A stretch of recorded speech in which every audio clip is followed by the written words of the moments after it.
বলতেছি বেদাত কতটা ভয়ঙ্কর গুনাহ, মনে আছে তো? এইবার আসে শয়তান এবার দাঁড়ায় কয়, আল্লাহ আপনার বান্দা মাফ চাইলে যেহেতু আপনি মাফ করে দিবেন, তাহলে আমার সব কারিগরি তো শেষ। আমিও তো বাটপার কম না, আমিও আপনার সময় দিয়ে রাখি একটা কথা। বলে কি? বান্দা মাফ চাইলেই তো করবেন। হ্যাঁ, আমি আপনার বান্দারে দিয়ে এমন গুনাহ করাবো যেন সে তওবা না করে। কাহিনী শেষ। আরে তওবা করলে না হবে, আমি এমন গুনাহ করাবো যেন তওবা না করে। হায়, মুহাক্কিকিনরা তো অস্থির হয়ে গেছে, মুহাদ্দিসিনরা অস্থির হয়ে গেছে। ওই গুনাহ কি? যেই গুনাহ করে বান্দা কিন্তু তওবা করে না, যেটা শয়তানের আখেরি অস্ত্র।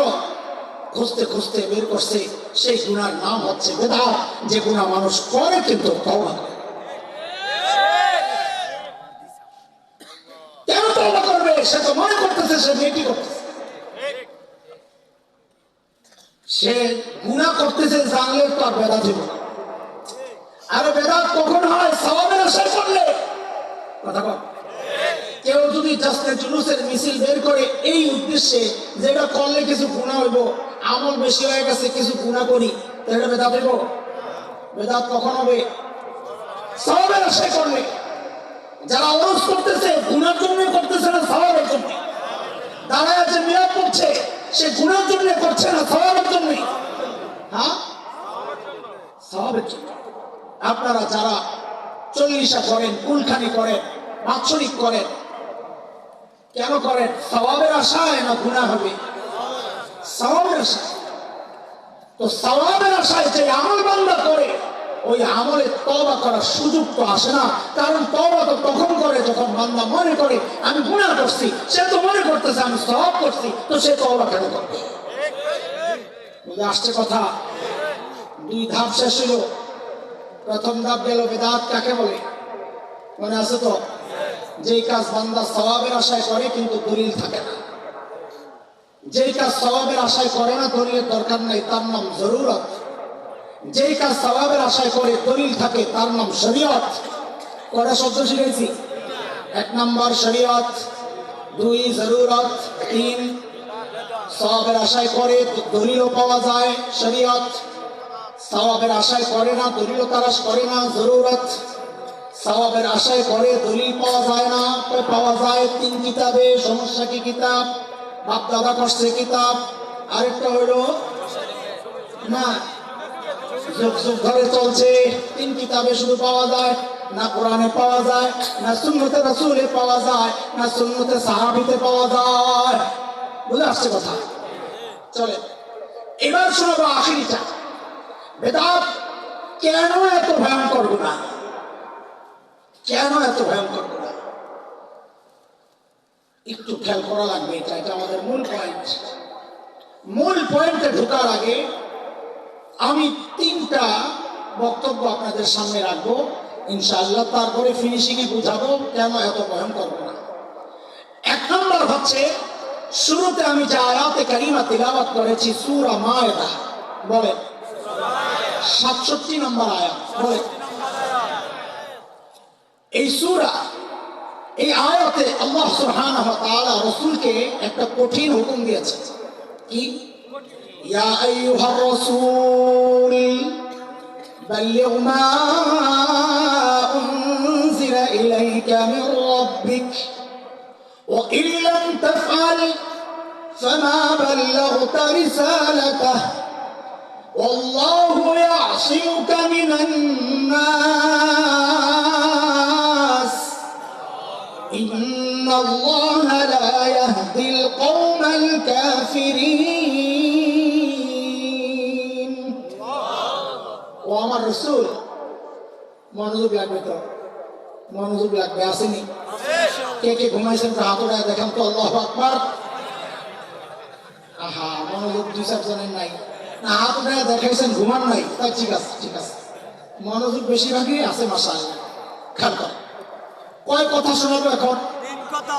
এক নাম্বার, ইয়া আইয়ুহার রাসূল, ও আমার রাসূল, এটা খুব মায়ার ডাক। বাল্লিগ, আপনি তাবলীগ করেন, পৌঁছায়া দেন বান্দার কাছে, আমার বান্দার কাছে। কি? মা ইলাইকা মির রাব্বিক, আপনার রবের কাছ থেকে যা যা আপনার কাছে পাঠানো হয়েছে সব সব। এই কত সবাই কত না হাফ, কিছু সৌদি আরবের, কিছু বাংলাদেশের, কত কত জোরে কত ওয়া ইল্লাম তাফআল, যদি এমনটা না করেন ফামা বাল্লাগতা রিসালাতা, ধরে নেওয়া হবে আপনি রিসালাতের দায়িত্ব, নবুয়তের দায়িত্ব, এই কাজে আপনি অবহেলা করেছেন। আলহামদুলিল্লাহ। এই আল্লাহ জানেন না রিসালাত কারে দিয়েছেন, তার দ্বারা দায়িত্ব অবহেলা হবে কি হবে না আল্লাহ জানেন না? আল্লাহ বলেছেন কোরআনে, আল্লাহু আ'লামু হাইসু ইয়াজআলু রিসালাতা, আল্লাহ ভালো জানেন রিসালাত কাকে দিয়েছেন। আল্লাহু ইয়াসতাফি মিনাল মালাইকাতি রুসুলা ওয়া মিনান নাস, মানুষ এবং ফেরেশতা থেকে কাকে রাসূল বানাবেন এটা আল্লাহর নির্বাচিত। কেউ চাইলেই রাসূল হইতে পারে না, ভোট করে চুরি করে রাসূল হওয়া যায় না, এটা আল্লাহর দেওয়া নিয়ামত। তো আল্লাহ জানেন না রিসালাত কারে দিয়েছেন, তার দ্বারা খেয়ানত হবে কি হবে না আল্লাহ জানেন না? আল্লাহ কি জানেন যে আমার নবীর দ্বারা হাফ প্রচারের সম্ভাবনা আছে, এটা কি আল্লাহ জানেন না পুরা? ভরসা নবীর উপর আছে না নাই? আরে কথা কোন আছে না নাই? তাহলে আল্লাহ এই কথা কই আমার নবীর কেন ধমক দিলেন? ওয়া ইল্লাম তাফআল, আপনি যদি না করেন, আপনি যদি এমনটা না করেন, আরে এমনটা না করেন এই প্রশ্ন শুনতে আল্লাহ বুঝা শুনে নবুয়ত দেন নাই? দোস্ত, এটা আসলে নবীর ধমক দেন নাই আল্লাহ। আমরা বলি আমাদের গ্রাম্য ভাষায় অনেক সময় ঝি মাইরা বউরে বুঝায়। জি কে মাইরা জি বুঝেন? জি নিজের মেয়ে বউয়ের লোকেরা বসে আমার মায়ের দেয় ধমক, বেচারি বউরে বুঝায় আমার নিজের মাইয়া, ওরে সারি না, তুই তো আরেকবারের মাইয়া, তোরে আমি সারুম একবার বাড়ি বেলে সাইজ করে। তো বউ এই মাইয়ের ধমক দেখা বউ সাবধান হয়ে যায়। আসলে ধমক কি মেয়েরে পরেনি আবার বসে, আম্মু আম্মু তুমি কষ্ট পাই না, বাপের মায়া লাগছে মায়ের ধমকাইয়া আবার বুকে জড়ায় না। উদ্দেশ্য তো না, উদ্দেশ্য কি? আল্লাহ নবীর এই ধমকের সাথে কথাটা কইলা আল্লাহ আসলে নবীর ধমক দেন নাই, দিয়েছেন ওয়ারাসাতুল আম্বিয়া যারা এই তালিম তাবলীগের ক্ষেত্রে যদি চোরামি করস, যদি ক্ষমতার একটু আশায় আশায় যদি হক গোপন করস, শিক্ষা ব্যবস্থার বিরুদ্ধে কথা না কস, যদি পিঠ বাঁচানোর বিরুদ্ধে দুর্নীতির বিরুদ্ধে তোর মুখ বন্ধ থাকে, নাস্তিকতা শিক্ষার ব্যাপারে তোর মুখ বন্ধ থাকে, তো মনে রাখিস আমার নবীরে কইছে নবী আপনারা ছাড়ুন না, তুই বেটাকে না, আমার নবী আমার আপন সবচেয়ে প্রিয়, তাকেই ছাড়বো না, তোরে ছাইড়া দিব রে বাংলা, ছাড়বে না, তোরে জুলের জুলে পিঠে।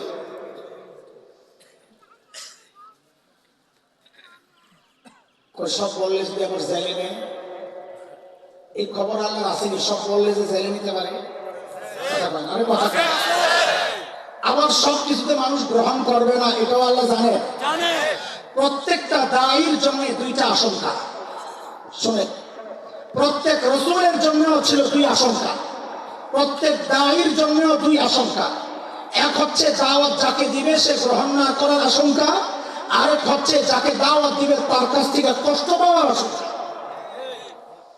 এই দুই আশঙ্কার ব্যাপারে আল্লাহ এই আয়াতের শেষে জবাব দিচ্ছেন, আল্লাহু ইয়াসিমুকা মিনান নাস, আপনি টেনশন করেন না, আপনারা আমি হেফাজত করব মানুষ থেকে, মানুষের অনিষ্ট কষ্ট থেকে আপনাকে হেফাজত করব। ওই কই হেফাজত করলো? মাই খেয়েছে না নবী? ওই আমার মাই খায় না, জেলে যায় না, কথা কর। এগুলো সাময়িক কষ্ট, দায়ের কষ্ট, সাময়িক কষ্ট, চূড়ান্ত ক্ষতি থেকে আল্লাহ বাঁচাবেন ওয়াদা করেছে। আজকে তোমরা জেলখানায় দেখছো, ওই জেলখানায় দায়ী যায়া তার ইজ্জত কমাই, ওই দায়ের উপর অপবাদ দিয়া ইজ্জত কমাইতে পারো নাই। মানুষের অন্তরের যে কবিরে ওই দায়ের মহব্বত ঢুকছে, একবার ছাইয়া দেওয়া দেখো কত কোটি মানুষ জড়ো হয়ে যায়, ছাইয়া দেওয়া দেখো। তোমাদের জানাজায় জিলাপি দিয়েও তো মানুষ আনা যায় না, আমাদের জানাজায় লোক ঠেক দেওয়া যায় না। জানাজা প্রমাণ করে কার মূল্য কত, কথা কর। কার ইজ্জত কত ছিল। পাওয়ার এক জিনিস, মহাব্বত আরেক জিনিস। মহাব্বত ভিন্ন জিনিস। আমি তো আর গোপন আর কত করব, প্রকাশ্যেই বলি। আল্লামা মামুনুল হক ভাইয়ের উপর যে অপবাদ দেওয়া হয়েছে, প্রাথমিকভাবে কেউ কেউ বিভ্রান্ত হইলেও তার উপর জুলুম নির্যাতনের কারণে যে সিম্পিতি আর ভালোবাসা এখন মানুষের হৃদয়ে, আমার তো মনে হয় বাংলাদেশের এই মুহূর্তে মামুন ভাইয়ের চেয়ে জনপ্রিয় কোন মানুষ আর একটাও নাই।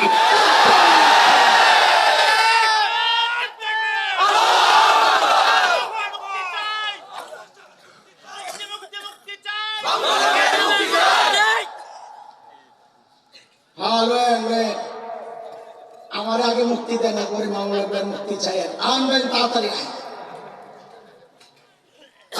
এদিকে তাকান, তাড়াতাড়ি কথা শেষ করি। বলেন বলেন তো এক নম্বর আল্লাহ নবীকে কি বললেন? আপনি সবটুকু পৌঁছান। বলেন কতটুকু? কতটুকু? সবাই বলেন কথা কথা। কইছিলাম না এই কাছে আরেক তারকা, সব তারকার সিপা দিয়ে আমারে ঢুকাইছেন, আমি হংসামুকা।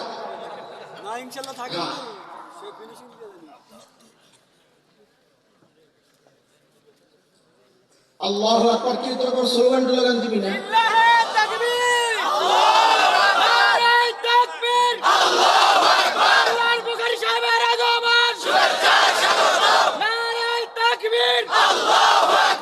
আমাদের সম্পদ, আমাদের সম্পদ আল্লাহ লম্বা খায়াত দেন।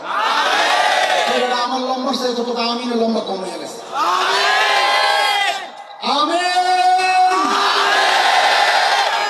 আল্লাহ খেদমতকে সারা দুনিয়ার জন্য কবুল করে।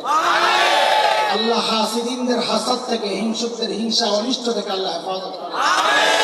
আল্লাহ জবানটার মধ্যে নূর দিয়া দেন। এটি কথায় কথায় হাজারো মানুষের হেদায়েতের কথা আল্লাহ তাআলা বের করে দেন।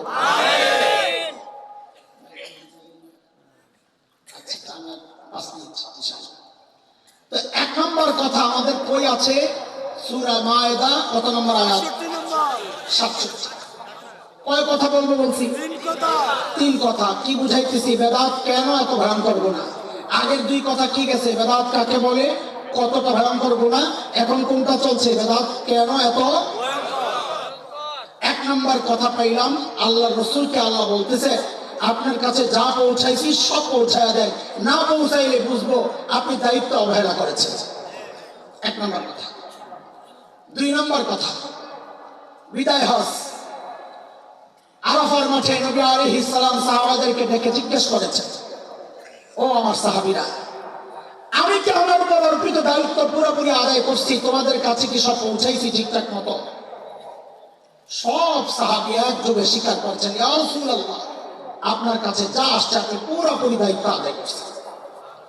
আল্লাহর হাবিব আসমানের দিকে আঙ্গুল উঠাইছেন তিনবার, আল্লাহুম্মা শাহাদ, আল্লাহুম্মা শাহাদ, আল্লাহুম্মা শাহাদ।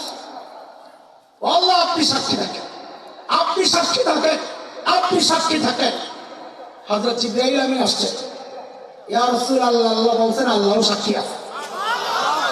সূরা মায়েদা, কোন সূরা? সূরা মায়েদা 3 নম্বর আয়াতের একটা টুকরা নাযিল হয়েছে। কি? আল-ইয়াওমা আকমালতু লাকুম দীনাকুম ওয়া আতমামতু আলাইকুম নি'মাতি ওয়া রাদিতু লাকুমুল ইসলাম দীনা। সংক্ষেপ ছোট্ট একটা তরজমা করি। আল্লাহ বলেছেন আজকে দিন কমপ্লিট। বলেন আমার সাথে, আজকের দিন কমপ্লিট। কে বলেছেন? আল্লাহ। আবার বলেন আল্লাহ কি বলেছেন? আজকের দিন কমপ্লিট। আবার বলেন আল্লাহ কি বলেছেন? আছে কোথায় এই কথা? সূরা মায়েদা 3 নম্বর আয়াত। বলেন এই কথা আছে কোথায়? সূরা মায়েদা 3 নম্বর আয়াত। দুই কথা না, 3 নম্বর কথা। ওই আরাফার মাঠে নবী আলাইহিস সালাম সাহাবীদেরকে একটা হুকুম করেছেন, আলা ফালইউবাল্লিগিশ শাহিদুল গায়ব। এই উপস্থিত যারা আছো শোনো, আমার কথাগুলো অনুপস্থিতদের কাছে পৌঁছায় দাও। এটা কাদেরকে বলেছেন নবী আলাইহিস সালাম? সাহাবায়ে কেরামকে। বলেন কাদেরকে? যেহেতু ভাই চলে আসছে, আমি কথা লম্বা করব না, এই 3টা কথার একটু সাজা। এক নম্বরে নিয়ে নিয়ে আসেন সূরা মায়েদার 3 নম্বর আয়াতটা। আল্লাহ কি বলেছেন? আজকে দিন, কথা বলেন না, আজকে দিন। 2 নম্বরে নিয়ে আসেন, নবীকে উদ্দেশ্য করে আল্লাহ বলেছেন, আপনার কাছে যা পাঠাইছি বাল্লিগ মা উনজিলা ইলাইকা মির রাব্বিক, যা পাঠাইছি সব পৌঁছায় দেন উম্মতের কাছে। এই কথাটা কই আছে? সূরা মায়েদা আয়াত 67। 3 নম্বর কথা হচ্ছে, সাহাবীদেরকে নবী বলেছেন, আমি তোমাদেরকে যা শোনাইছি, যা পৌঁছাইছি, তোমরা অনুপস্থিত যারা আছে ওদের কাছে পৌঁছায় দাও, আবার অনুপস্থিতরা পরবর্তী অনুপস্থিতদের কাছে পৌঁছায় দিবে। এইভাবেই তো আজকে দিন আমরা পাইছি, তাই না? দিল্লিতে একটা জায়গা আছে মেওয়াত, ওই যে বলে না মেওয়াতি তাবলীগের, খুব দুর্দান্ত দুর্দর্শ মেওয়াতি। ব্রিটিশরা সব জায়গায় গেলেও যেতে পারলেও ওই মেওয়াত ঢুকতে পারত না। কেন? ওদের একটা বিশেষ ঘন্টি ছিল, ওই ঘন্টির আওয়াজ 1 মাইল পর্যন্ত যেত। একদম শহরের মাথায় একটা ঘন্টি লাগা, যখনই ইংরেজরা আসতো ওই শহরের মাথার ঘন্টি বাজত, এটা 1 মাইল পর্যন্ত ছড়াইয়া যেত। ঠিক ওই 1 মাইল পরে আরেকটা ঘন্টি লাগা, ওরা এই ঘন্টির আওয়াজ পায়, ওরাও ঘন্টি পিটে, ওই ঘন্টির আওয়াজ চলে যেত পরবর্তী ঘন্টি আওয়াজ পর্যন্ত, ওরাও ঘন্টি পিটে। মুহূর্তের মধ্যে পুরো এলাকা ছড়াইয়া যেত যে ইংরেজরা ঢুকতেছে। হঠাৎ করে ইংরেজরা দেখতো এক পাশ থেকে বেড়িরা কুড়াল হয়ে বেরিয়েছে, এক পাশ থেকে পোলাবেন লাঠি হয়ে বেরিয়েছে, এক পাশ থেকে জুয়ান বুড়া দাও কোদাল যা আছে সব হয়ে বেরিয়েছে। ওরা হঠাৎ করে ভেবে চাকা খায়া যেত। এইভাবে বারবার ইংরেজরা যায় ওখানে যায় বাধাগ্রস্ত হয়েছে, ঢুকতে পারে। কেন? ওই যে আওয়াজ যেই পর্যন্ত পড়ছে, ওরা আবার তার পরবর্তীওয়ালাদেরকে পৌঁছায়া দিছে, ওরা আবার তার পরবর্তীওয়ালাদেরকে পৌঁছায়া দিছে। তো নবী ওই কথাই বলেছেন, তোমরা যারা আমার কথা শুনছো, আমার কথাগুলো পরবর্তী যারা নাই ওদের কাছে পৌঁছায়। এবার সবগুলোর একসাথে কইরা বুঝেন বেদাত কেন এতটা ভয়ঙ্কর গুনাহ। দোস্ত, আপনি শরীয়তে দ্বীনের মধ্যে নতুন কিছু একটা সংযোজন করে আপনি সর্বপ্রথম আল্লাহকে অভিযুক্ত করছেন। ও আল্লাহ, আপনি যে বলেছেন আজকে দিন কমপ্লিট, এই কথায় আপনি মিথ্যাবাদী। বলে কেমনি মিথ্যা বললাম? বলে এই যে আযানের আগে একটু দুরূদ পড়তে হয়। কই আপনি তো কোরআনে বললেন না, না বললে দিন কমপ্লিট বানায় দিলেন। ওই 10টা জুলুসের মিছিল বের করতে হয়। কই আপনি তো বললেন না কোরআনে, না বললে দিন কমপ্লিট করে দিলেন। এক একটা বিদআত করা মানে হচ্ছে আল্লাহকে মিথ্যাবাদী সাব্যস্ত করা। 2 নম্বর, এক একটা বিদআত করছেন মানে আপনি নবীকে বলছেন, আল্লাহ যে আপনাকে বলেছে আমি যা দিছি সব পৌঁছায় দেন। ওয়া ইল্লাম তাফআল ফামা বাল্লাগতা রিসালাতা, না করলে বুঝতে হবে আপনি দায়িত্ব অবহেলা করেছেন। আর আপনি কাজটা ঠিক করেন নাই, আপনি রিসালাতের দায়িত্ব অবহেলা করেছেন। বলে কেন, কেমনি করলাম? বলে এই কাজগুলো শরীয়ত, আপনি তো এগুলো আমাদের পর্যন্ত বলেন নাই, করেন নাই, শোনেন নাই, বলতে বলেন নাই, আপনি এই জন্য দায়িত্ব অবহেলা করেছেন। নাউজুবিল্লাহ। তো আসছে নবী দায়িত্ব অবহেলা করেছে, এই কথাটা বলা এটা জানতেন কথা। সেটা আমাদের নবী হোক অথবা কেউ যদি বলে নবী মুসা আলাইহিস সালাম তাবলীগ বাদ দিয়ে গেছে আল্লাহর লগে দেখা করতে, দায়িত্ব অবহেলা, এই টাইপের কথা যদি কেউ বলে, নবীদের দিকে ইঙ্গিত দেয়, তার ঈমান থাকবে না। বলে কি থাকবে না? নবুয়তের এই দায়িত্ব বড় স্পর্শকাতর। কারণ আল্লাহর নির্বাচন করা, আল্লাহু আ'লামু হাইসু ইয়াজআলু রিসালাতা, আল্লাহু ইস্তাফি মিনাল মালাইকাতি রুসুলান ওয়া মিনান নাস। আল্লাহর নির্বাচন করা পোস্ট, এগুলা নির্বাচন করে অর্জন করা যায় না, এগুলা জোরপূর্বক অর্জন করা যায় না, এগুলো টাকা খরচ করে অর্জন করা যায় না, এগুলো বংশীয় মর্যাদার কারণে অর্জন করা যায় না, এগুলো রাজা হইলে অর্জন করা যায় না, রাজার ছেলে হইলে অর্জন করা যায় না। এটা আল্লাহ যাকে দেন কেবলমাত্র সেই নবী হয়, সেই রাসূল। এখন নবীদেরকে দায়িত্ব অবহেলার কথা বলা মানে আসলে বলা কাকে? যে আপনি লোক নির্বাচনে ভুল করছেন। আওয়াজটা কোন? 3 নাম্বার, আপনি এক একটা বিদআত করছেন মানে সোনালী কাফেলা, সেই সাহাবীদের সোনালী কাফেলা প্রত্যেক সদস্যকে আপনি অভিযুক্ত করছেন।